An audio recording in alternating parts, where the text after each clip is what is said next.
بسم اللہ الرحمن الرحیم والصلاة والسلام علی رسولہ الکریم وعلی آلہ واصحابہ اجمعین۔ ہمارے نبی معراج پر گئے تو آپ نے اللہ سے پوچھا، یا اللہ، ابراہیم آپ کے خلیل تھے، موسیٰ آپ کے کلیم تھے، داؤد علیہ السلام کے لیے لوہا نرم تھا، عیسیٰ علیہ السلام کے لیے سلیمان علیہ السلام کے لیے ہوا اور جنات تابع تھے، عیسیٰ علیہ السلام کے لیے مردے زندہ تھے، میرے لیے کیا ہے؟ تو اللہ نے کہا، آپ کو میرے حبیب وہ دیے ہے جو کسی کو نہیں دیا، اللہ ذکرت الا ذکرت، میں قیامت تک آپ کا اور میرا نام اکٹھا رہے گا، جدا نہیں ہو سکتا۔ اب جسے اللہ کو پانا ہے اسے محمد ہی بننا پڑے گا۔ لا الہ الا اللہ پاسپورٹ ہے جنت کا، اور محمد الرسول اللہ ویزا ہے جنت کا۔ ویزے کے بغیر یہ چھوٹے چھوٹے ملک نہیں اندر جاون دیں دے تو جنت چل کے میں جاون دے گا اگر محمدی ویزا نہیں ہے۔ تو میرے نبی کی زندگی ایسے روز روشن کی طرح محفوظ، ایک ایک میرے نبی کی ادا محفوظ ہے۔ آپ نے 11 شادیاں کی، اللہ کی قسم آپ نے کہا مجھے عورتوں کی کوئی رغبت نہیں، ہمیں زندگی سمجھانے کے لیے، ہمیں زندگی، چونکہ سب سے مشکل رشتہ ہے خامند اور بیوی کہ یہ صحیح نبھ جائے، یہ سب سے مشکل ہے۔ تو آپ نے شادیاں کر کے کو نبھا کے دکھا، اتنے بڑے رسول اور بیوی کے ساتھ مل کے برتن دھو رہے ہیں، سبحان اللہ، جھاڑو دے رہے ہیں، اچھی بات ہے، جھاڑو دے رہے ہیں، سامان سمیٹ کے رکھ رہے ہیں، اپنی بیوی سے اظہار محبت کر رہے ہیں۔ یہاں تو اظہار محبت کرنا عیب سمجھا جاتا ہے، گرل فرینڈ ہو تو بڑے موج سے کہتے ہیں۔ عربوں میں بھی یہ دستور تھا کہ اس وقت معشوقہ، آج کل بوائے فرینڈ گرل فرینڈ، وہ یہ ہمارا کلچر نہیں ہے۔ اللہ کے واسطے سے بچ کے رہو، اللہ کا واسطہ، اس کے نبی کا واسطہ، یہ حرام راستہ ہے، یہ تباہی کا راستہ ہے، اور تب حرام راستے میں کبھی سکھ نہیں ہے، کبھی سکھ نہیں۔ مجھ سے جتنی قسمیں اٹھانی ہے اٹھوا، میرا رواں رواں گواہی دیتا ہے کہ حرام راستے میں کوئی سکھ نہیں، ذلت ہے، رسوائی ہے، بربادی ہے۔ نبی کے راستے میں عزت ہے، بڑائی ہے، فرشتے بھی پاؤں چومتے ہیں ان کے جو نبی کے طریقے پر چلتے ہیں۔ تو عربوں کے ماحول میں بیوی کے بارے میں مجمع میں کہنا مجھے بیوی سے پیار ہے، یہ بڑا عیب تھا۔ معشوقہ سے پیار شاعری بھری پڑی، ابھی تو میں لیلا مجنوں کے کتنے شعر سنا سکتا ہوں اور ٹریک بدل جائے گا۔ تو ایسے بھری محفل تھی، ایک صحابی نے پوچھا، یا رسول اللہ، آپ کو سب سے زیادہ کس سے محبت؟ سنو ماحول کیا ہے، بیوی کے بارے میں محبت کا اظہار عیب۔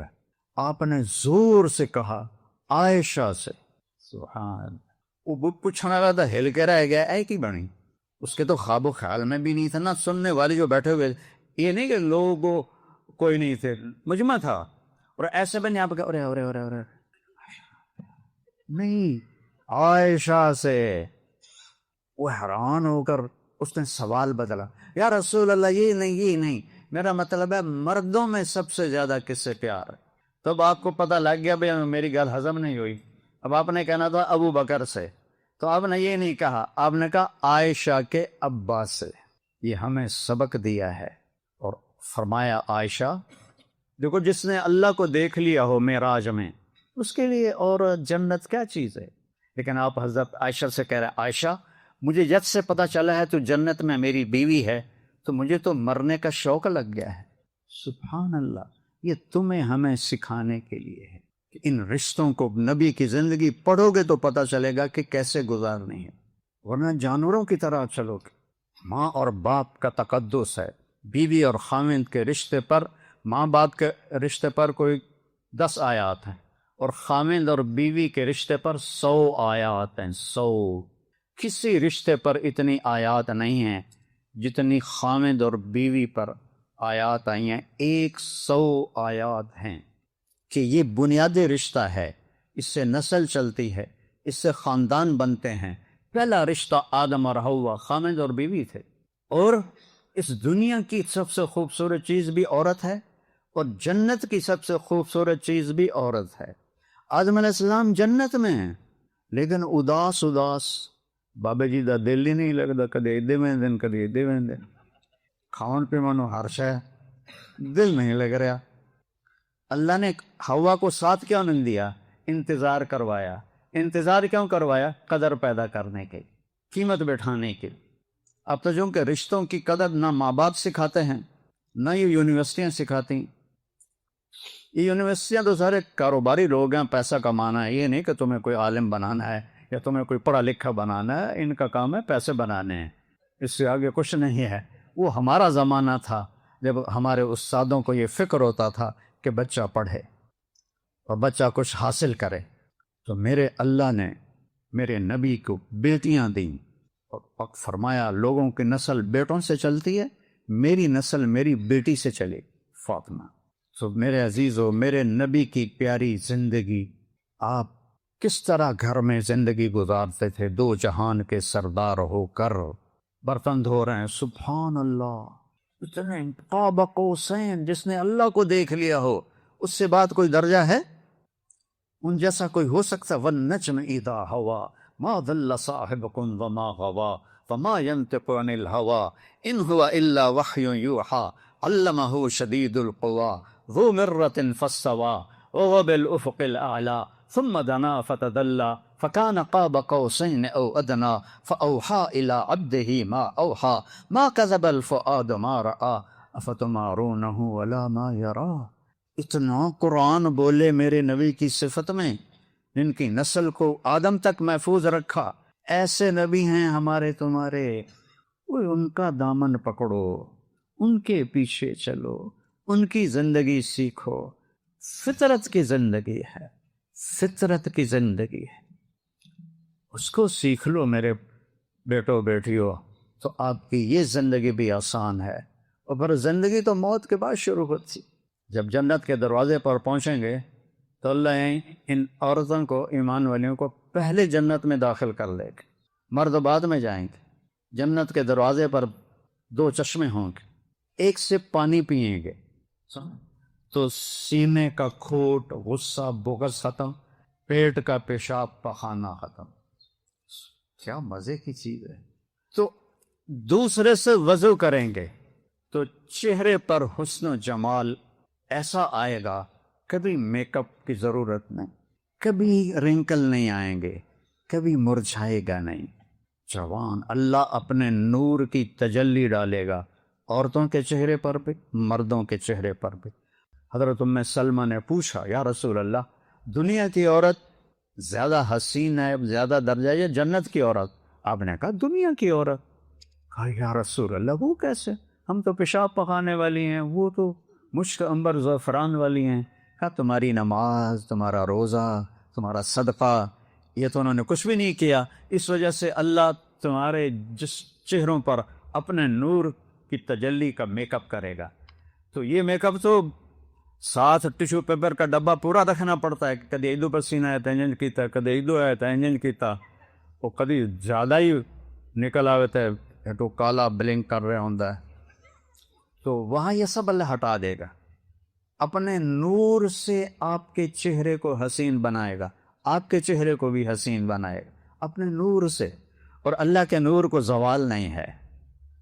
یہاں اب زندگی ہے، زندہ رہو، موت نہیں، جوان رہو، بڑھاپا نہیں، بادشاہی میں رہو، فقیری نہیں، صحت مند رہو، بیماری نہیں، نیند کوئی نہیں. حیرت کی بات، نیند کوئی نہیں، اتنی دیر بھی آنکھ بند نہیں ہوگی.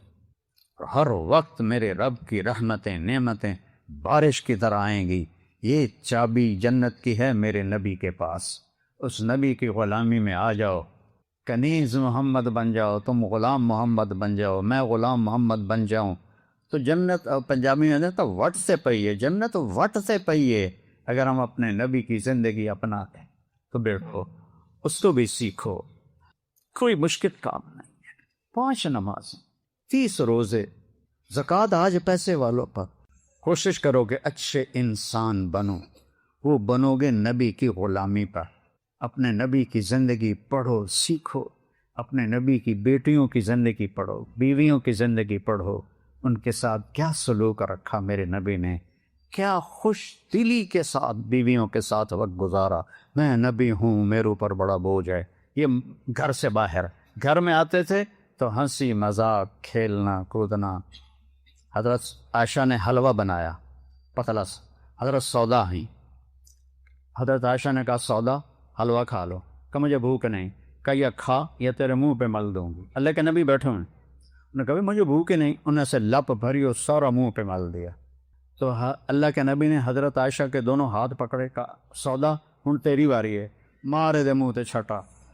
وہ کہہ نہیں میں نے نہیں کرنا، کہا نہیں تجھے کرنا ہے۔